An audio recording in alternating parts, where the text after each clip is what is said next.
प्राचीन समय की बात है। विजयगढ़ नाम का एक समृद्ध राज्य था।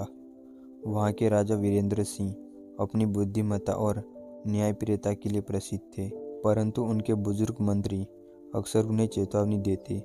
महाराज, हर राजा की सबसे बड़ी चुनौती उसकी खुद की समझ पर शक करना है। सतर्क रहे। एक दिन राज्य के एक कोने में एक रहस्यमयी साधु आया। वह राजा से मिलने का आग्रह करने लगा। राजा ने उसे दरबार में बुलाया। साधु ने कहा, महाराज, मैंने वर्षों तक तपस्या की है और एक दुर्लभ खजाना पाया है, लेकिन मैं इसे तभी दूंगा जब आप मेरी 3 परीक्षाओं को सफलतापूर्वक पार कर लेंगे। राजा को चुनौती का स्वीकार करने में देर नहीं लगी। उन्होंने कहा, मैं तैयार हूँ। बताओ, तुम्हारी पहली परीक्षा क्या है?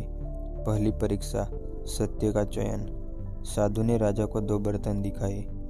एक सोने से जड़ा और जगमगता था, जबकि दूसरा साधारण मिट्टी का था। उसने कहा, इनमें से एक में सच्चा धन है, दूसरा सिर्फ दिखावा है। सोच समझ कर चुनो। राजा ने गहराई से सोचा। सोने के बर्तन की चमक लुभावनी थी, लेकिन मिट्टी के बर्तन में सादगी और विनम्रता झलकती थी। उन्होंने मिट्टी का बर्तन चुना। जब बर्तन खोला गया तो उसमें मोती और रत्न थे। साधु मुस्कुराया। सच अक्सर साधारण दिखता है। आपने पहली परीक्षा पार कर ली। दूसरी परीक्षा, धैर्य का मोल। राजा साधु को एक अंधेरी गुफा में ले गया। उसने कहा, इस गुफा में तुम्हारे सामने खजाना है, लेकिन रास्ते में डरावनी आवाजें और भ्रम होंगे। तुम्हें बिना रुके, बिना पीछे देखे चलते रहना है। राजा ने गुफा में प्रवेश किया।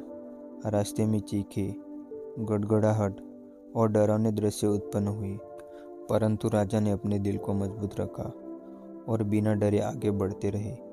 जब वे गुफा से बाहर निकले तो साधु ने कहा, धैर्य और साहस ही सबसे बड़ी दौलत है।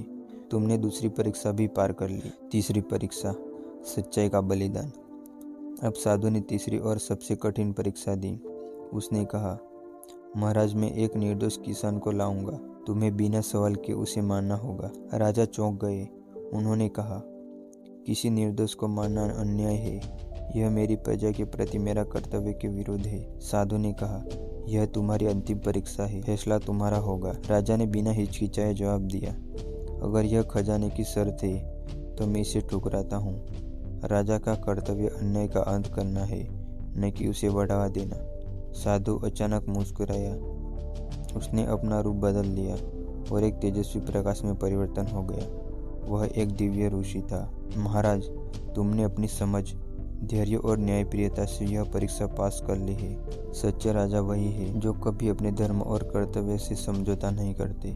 इस कहानी से हमें यह शिक्षा मिलती है कि सच्चा नेतृत्व सत्य, धैर्य और न्याय पर आधारित होता है। चाहे परिस्थितियाँ कितनी भी कठिन क्यों न हो, सही रास्ता ही हमेशा विजय होता है। धन्यवाद।